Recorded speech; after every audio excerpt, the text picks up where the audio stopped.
కాదు. కొబ్బరి బొండానికి చాలామంది ఇంపార్టెన్స్ ఇవ్వరు అసలు.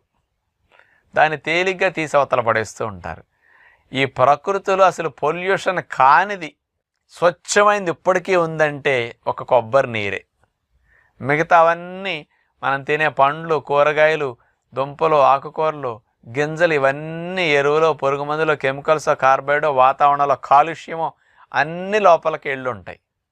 అసలు ఏ విధమైన కాలుష్యం లేని ప్రకృతి ప్రసాదించిన స్వచ్ఛమైన సెలైన్ వాటర్ కొబ్బరి నీరు.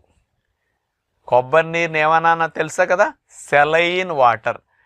మీకు వాంతులో మోషన్స్ అయినప్పుడు, ప్రమాదాల్లో లేకపోతే ఆపరేషన్లు చేసినప్పుడు సెలైన్ పెడతారు కదా, డైరెక్ట్గా రక్తం లోపలికి లవణాల నీరు ఎక్కిస్తారు కదా. కొబ్బరి బొండాన్ని ఏమనొచ్చో తెలుసండి? ఓరల్ సెలైన్, త్రాగే సెలైన్.